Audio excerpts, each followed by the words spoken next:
Rescuers statewide are coming to the aid of trapped residents via boat and aircraft after Hurricane Ian bulldozed the area and made landfall last week. More than 1,900 people have been rescued statewide. Officials say they're still working on a list of people who are missing. Joining me now via Zoom is a U.S. Coast Guard Sector Jacksonville Captain Janet Espino-Young. Good morning. Thanks for joining us. Good morning. So when it comes to search and rescue efforts, Ian has presented some real challenges. What seem to be the biggest?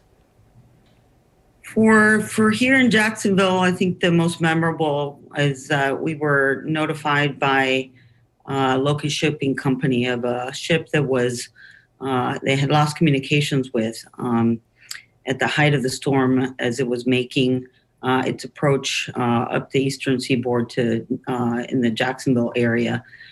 We used all of our communications means available to try to identify where the vessel was located, whether it was through MRSAT or radio communications.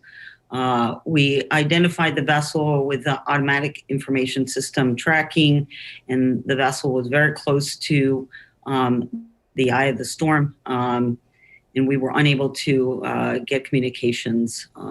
We contacted our NOAA partners, and they had a Hurricane Hunter plane that was up taking readings of the storm.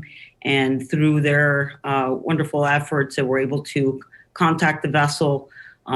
They were all safe. Obviously, they were weathering the storm at the time, but luckily, 12 crew members in the ship were in good order. Good to know that they were safe. Yeah.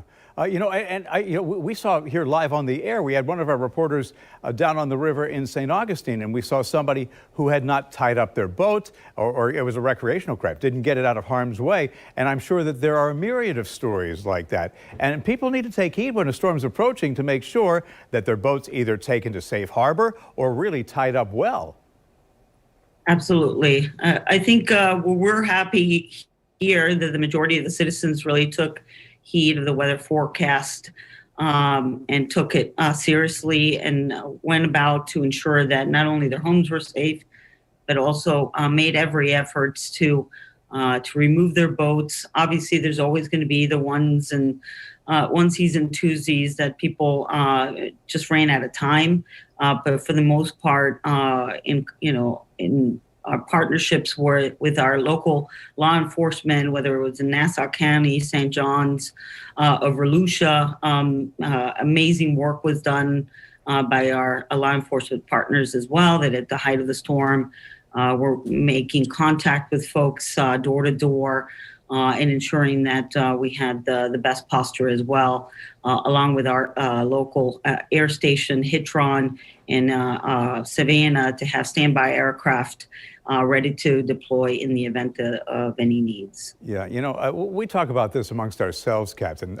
It's been, I guess Irma was the last really big one that hit us. And with each passing year, people go, oh, they said it was coming and it didn't. And there's this apathy that sets in. Do you worry about that with each passing year when we dodge a storm, that people go, okay, it's not going to hit us, and they take fewer precautions?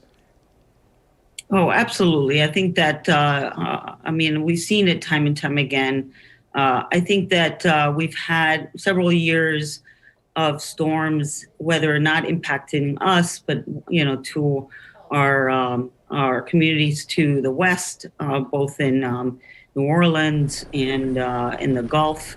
And we've seen the devastation. And obviously, NOAA has done an amazing job in communicating the severity of each storm and their particulars, whether it's storm surge, winds.